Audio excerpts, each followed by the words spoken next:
Hey, this is Melissa Bonny from Ad Infintum, and you're listening to the Dan Chan Show on Hard Rock Health Radio. Hey, Melissa, how are you? Hey, I'm good. How are you? I'm very well, thank you. Thanks for joining me on the show. So earlier last year, you released the very awesome debut Chapter 1 Monarchy. Obviously, this came out when the world stopped. Then later in the year, you've reworked the album with an acoustic arrangements. Was this album done out of frustration for not being able to get out there, or was it always the plan? I would not call it frustration, but it was definitely not planned when we planned the release of the debut album. We just figured out that we would not be able to tour at all, and we wanted to stay connected to the fans. You create a fan base which is brand new because it's a new band, new project, new album, and we thought we cannot just disappear after dropping our first album. So we thought, let's do something more. Let's do something that we can easily arrange ourselves and without the big ambitious production. It's something that we can offer to the fans. Yeah, it's really good. I mean, especially Monarchyand on Versailles was voted as one of the best tracks by our station of 2020, and it's such a great song, a total earworm. Thank you. So you were supposed to be doing your first tour last year. It must have been a real bummer having that cancelled. Are the dates rescheduled now? Yeah. Actually, there's been a lot of changes in the agenda, but we are lucky enough to have many tour dates this year. Some of them not announced yet. So we're pretty happy. Cool. So let's talk about your awesome voice. And without me sounding naive, do you have to be careful when going from your mezzo-soprano to guttural? It's so yin and yang. I can imagine your body going, whoa, what are you doing? Stop it.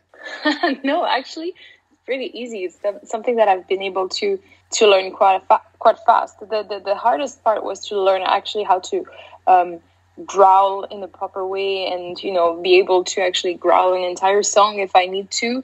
But then making the switch was pretty easy. Did you get any advice on that? I watched a lot of videos and then I got some help from some friends who were singing in metal bands or growling in metal bands. And do you practice daily? Not daily, actually. I used to sing every day in my car.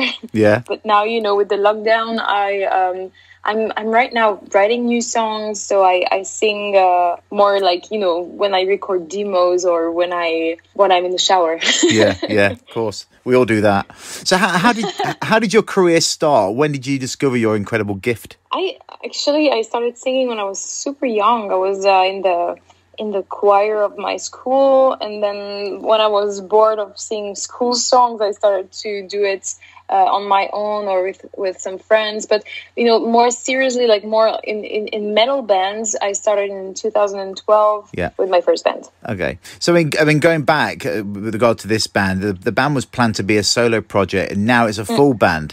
And you're also writing as a whole band, aren't you? Yes, we are now. It was different for the first album because I started the writing process when I was alone in the band. But now that we are 4 people, we all work together on demos, and it's actually very interesting to work all 4 together. Did you find it's more cathartic working as a team rather than solo? It's very interesting because we had to find a dynamic first and find who does what, and if, for example, someone has an entire song idea, how far that person should go in the idea before showing it to the other, etc. But now it's very, very efficient. Yeah, good. And I believe you've I saw on your social media recently that you got new demos for the new album coming sorted out. Yes, it's very exciting. We have actually pretty much the entire album. I can imagine is that surely going to be Chapter 2, am I guessing? Yes. And do you have a kind of a date time for this? Later this year? Yeah, I think it's going to be late this year. Cool. And what do you like to write about when you're crafting your lyrics?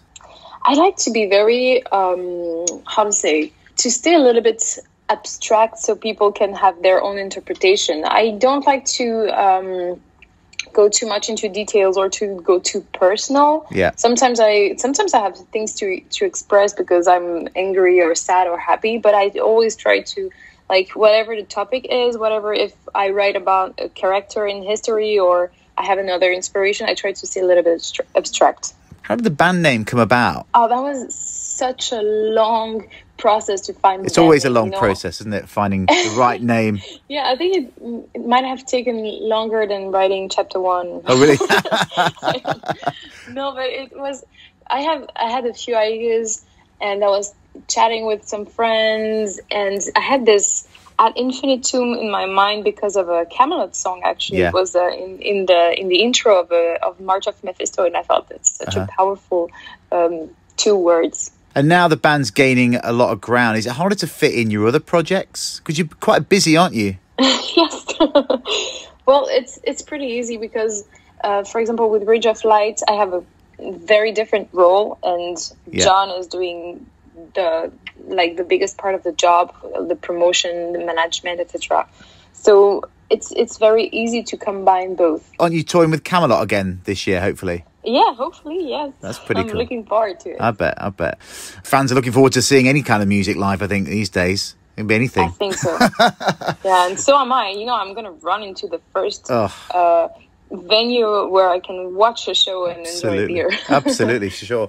So how did you get into the metal scene? Was it always your go-to music? And what are your influences? I listened to all kinds of music, and until I was 17, let's say, metal was something a little bit, I was not very familiar with it. And it's thanks to my boyfriend back then that I discovered Nightwish, Camelot, Rhapsody, and other bands. And then I thought, this is such a powerful music, and I really got into it by then. You're Swiss, one of the greatest countries, but you don't live there anymore. And you're from the very musical town of Montreux. That must have helped as you growing up. Actually, not really, Really? It Wow. doesn't make any difference. I mean, it's great because we have this wonderful festival, but you got the jazz festival, you got the Smoke on the Water story, you got Freddie Mercury. It's full of stories, that place. And what's it like living in Denmark? Is there anything you're missing from Switzerland? Cheese and chocolate. Cheese and chocolate.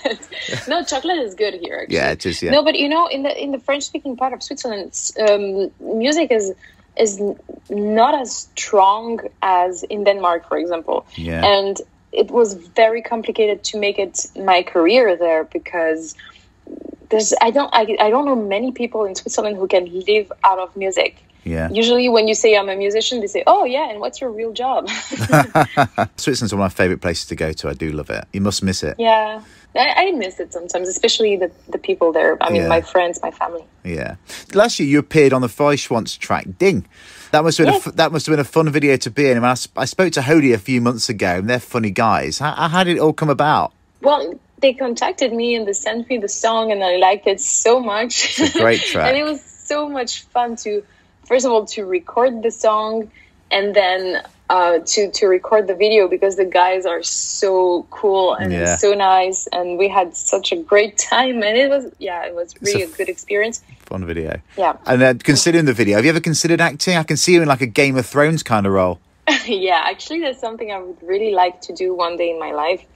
It's funny that you asked me this today, because I was talking about this with a friend yesterday and this morning. But yeah, this is something I really love. Because a lot of your videos are quite, dramatic, aren't they, as well? It really comes out. Yeah.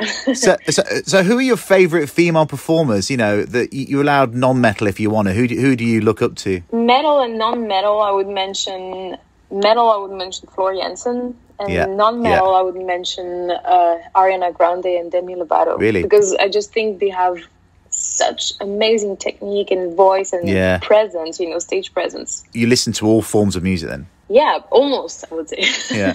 But yeah. So what's coming up for the band? Obviously getting on the road, but I believe, obviously you got the new album coming out. Have you got tours all set up for this year and the rest of the year? And festivals, hopefully? We do. I don't think I can say much about what hasn't been announced yet. But yeah, we have a tour in fall, and we have a few festivals. One of them is in Czech Republic. I think it's the only one that has been announced so far. Cool. And yeah, obviously we're really looking forward. There's more to come. Yes. Excellent. So what's your proudest moment so far in your career? I mean, you've achieved great things, performed with some of the best in the world. What sticks out? I think it was just like Ad Infinitum, the album release, the live show, everything that happened last year, despite the global pandemic. That's my the highlight of my career so far, because I'm so proud of this album and of the band, of the whole project, the work we're doing, and the dynamic. We're already writing the second album, which will be the third release, and it's just like, I'm very, very happy about this. It's very cool.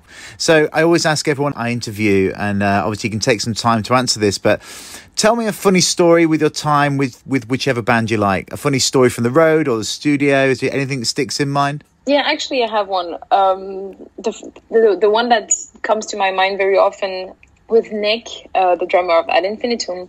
We were on tour together. We were playing with Serenity, and there was this song where he was supposed to growl. And for the last show that we did, the last show of the tour, we decided to make a prank. So we just talked briefly with the sound engineer, and we asked him to activate my mic before it was my time to go on stage. And Nick was supposed to growl, but we said, I will do the growl and he will fake it, and he will slowly go away from the mic. So the part comes and I start to growl, and Nick just doesn't really even try to make it look real. And the other guys on stage are like, what's going on? Is it the backing track? It doesn't look like he's really growling. He's not even in front of the mic. And for like a good 1 minute, they were like, what's going on? And then they realized it was fun. Well, Melissa, thank you so much for joining me on the show. Let's hope 2021 gets itself sorted so we can see more of you guys. I'm looking forward to the new album later in the year. Thank you very much. Thank you for having me.